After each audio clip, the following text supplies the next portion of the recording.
42 years ago is when we married. So we met like 44 years ago. I didn't know back then that I was going to marry a full-blood Cherokee, and that we would end up still being together nowadays and doing all of this, and that we actually end up with the same passion of, not just crafts, but passion of being Cherokee and being able to teach and to pass that on. I'm proud that we can do it together and that we both understand each other and we can talk about it and we can teach people and carry it on through the years.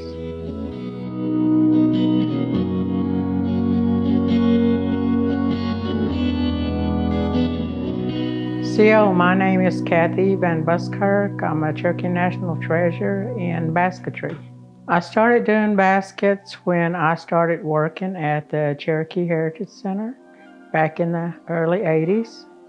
And a six killer is the one that actually showed me how to start them. And that's basically all you can do. The rest is up to the person in themselves, how they pick it up, what they do with it.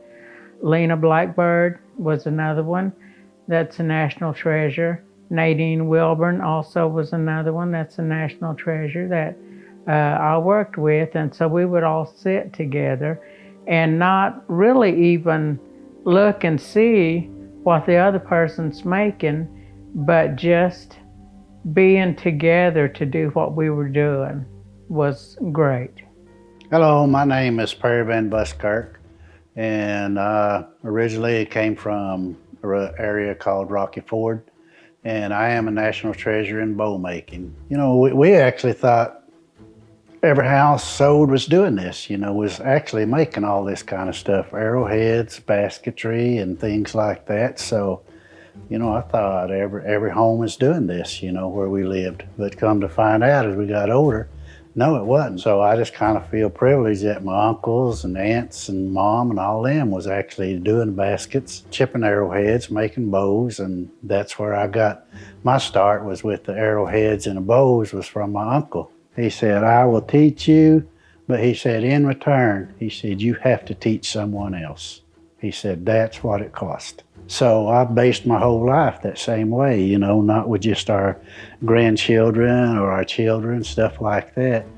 But it's anybody that wants to know, or, that's ever worked for me at the Heritage Center, I have taught them all of this. This actually come off of some of the trees that I was pruning at the house. But when I did, I seen that and I thought, I'm gonna put that to the side because, I can use that somewhere. So that's what I did. Debarked it and I made this adelato handle out of it.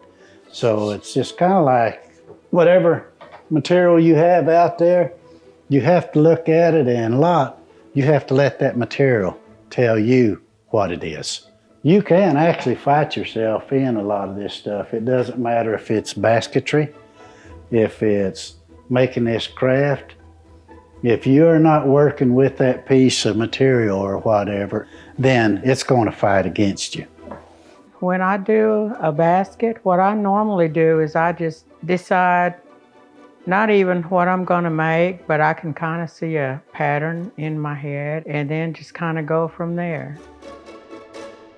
We have taught thousands and thousands in the school. My joy is to go into a school and you've already got starts made. They're same size, but the baskets that you get out of them are from little, big, flat, tall. What you get out of them from all being the same size is really neat to see what you can do with it. We have spent so many days and hours, in schools, all around, everywhere, teaching, letting people to learn our culture, our history and stuff. And to me, that's one of the greatest joys I could have, is have a wife that's standing right beside you doing this right along with you, and that we support one another. He might make something and he'll show me and I'll say, that looks good, or maybe it needs this, or he'll tell me that looks good, but let me look at it. So we kind of do help each other in that way. After 40 some years, I mean, you know, it's kind of like this. We kind of almost get to the point to where you kind of read each other's minds. You know, you kind of know what they're thinking, you know, this and that, and you count on them, you know, like I do something, and just like these weapons, I have spent so many hours of going out there, and I didn't have nobody to teach me. And, you know, and the books don't tell you any of this stuff. So basically I had to go out and use this mind and just think, how did they do this? And then once I figured out, it's like, man, it became so obvious, and the simplicity of it, you know, and it's almost like that excites me so much. And that's what I have to run in there and tell Kathy, hey, you got to come out here and see this. Let me show you what I figured out, you know. And then my grandkids, you know, and then I got to call them and say, come over here. I got something I want to share with you. We have 4 granddaughters, 1 grandson, and my 3 older granddaughters, they have entered baskets in the art shows and have won first places with them. In this exhibit, we actually have 3 baskets that my granddaughters made, 1 from each one of them, Leah, Kylie, and Natalie Van Buskirk.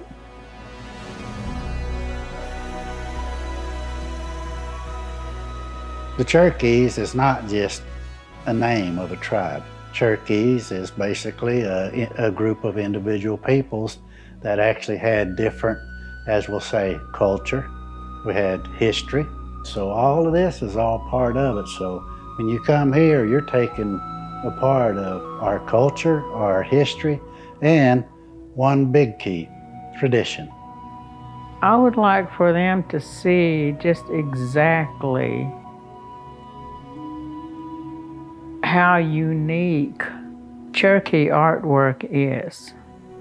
Just to see what we can actually do. And it's not just us, but all Cherokees. Cherokee people, they put that spirit into it. You know, they put their spirit into whatever they're doing. Any of these basket makers, potters, anybody, when they're sitting there making that, they're putting a part of their self into that. So you can feel that when you pick it up.